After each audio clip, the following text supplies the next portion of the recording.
Dr. Byron from Haven Animal Hospital in Grand Haven, Michigan. And today we're going to talk to you about how to trim a bird's wing. We really recommend that you have this done by a professional because you can cause damage. So we have here one of our little clinic budgies. A budgie is a parakeet. They're technically known as budgerigars. They're originally from Australia.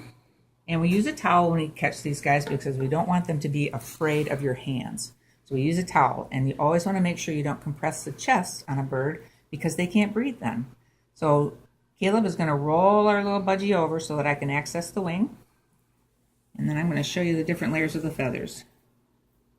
This is a very cooperative little bird. When you hold the wing, you want to make sure you hold it way up by the body because you could break their wing if they decide to flap their wing. These feathers out here are known as the primary flight feathers, right here. These are secondary flight feathers, and these feathers covering are called the major coverts right here.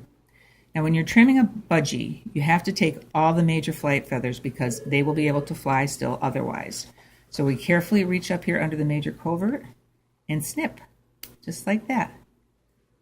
We want to make sure we don't cut anything that might be what's known as a blood feather, which is a feather that's coming in, because they will bleed like crazy.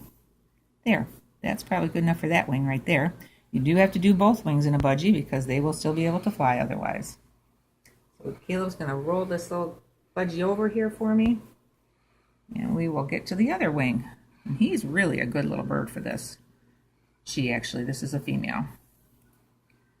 There we go, and I'm holding it way down by the shoulder and spread these wings out. Looks like we may have had a blood feather right here, so we got to be really careful there. Yep, I can't trim that first primary feather because it's a blood feather. If you look up there, you can see there's a blood vessel in it. So we don't want to trim that one. So we'll trim the next few up under the coverts. We're going to leave with one. Some people will leave one major flight feather on each wing because it's more cosmetic that way.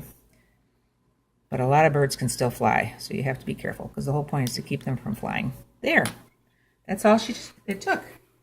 Now when you're done trimming, you want them to be able to fly slowly down like this. You don't want them to drop like a rock, and you don't want them to get lift like this, because if they get lift, you didn't get enough feathers. So that's it.